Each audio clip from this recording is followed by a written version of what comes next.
Nicolas Dose, après la banque qui vous paye pour vous prêter de l'argent, voici la banque qui taxe vos dépôts. Et ça se passe une fois de plus en Allemagne. Vassislos. Eh ben, tu mets 1000 € et on te crédite 995. Eh ben moi, je vais chez la banque d'en face. Hein. Ah, c'est le risque. Ils vont tous le faire. C'est une banque de Bavière qui s'appelle Volksbank et qui maintenant taxe 0,5 tous les nouveaux livrets d'épargne dès le premier centime d'euro.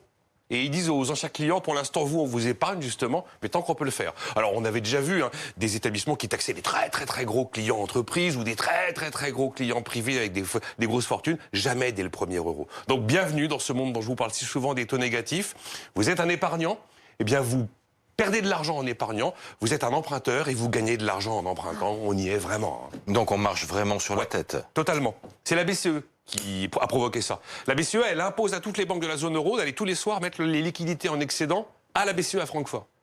Et quand les banques déposent ces liquidités à la BCE à Francfort, la BCE pratique, autrefois, payait, rémunérait. Ah, maintenant, elle taxe. Elle fait payer les banques pour déposer cet argent. Donc les banques qui payent pour déposer l'argent à la BCE sont tentées de répercuter cette facture auprès de leurs clients individuels, c'est tout. Bon, mais rassurez-nous, de la même façon qu'une banque française ne peut pas nous payer pour qu'on emprunte, une banque française ne va pas taxer nos dépôts. Alors, autant elle ne peut pas nous payer, effectivement, pour nous prêter de l'argent, autant rien n'interdit juridiquement une banque de facturer les dépôts.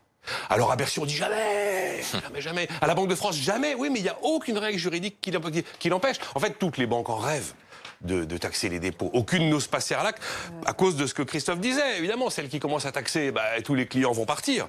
Mais on a quand même changé de monde. Il y a 15 ans, souvenez-vous, les débats, c'était « En France, va-t-on rémunérer les dépôts ?» Et aujourd'hui, le débat, c'est « En France, va-t-on taxer les dépôts ?» comme commencent à le faire certaines banques d'Allemagne. Et ça pose un vrai problème, cette histoire de taxation des dépôts. Parce qu'à partir du moment où le fait de déposer 1000 et de recevoir 995 est mis en place, ça veut dire que tous les clients vont vouloir retirer leur argent de la banque pour le garder à la maison en billets de banque. Donc si on décide vraiment de taxer les dépôts dans tous les établissements bancaires, avant, il faut supprimer l'argent liquide.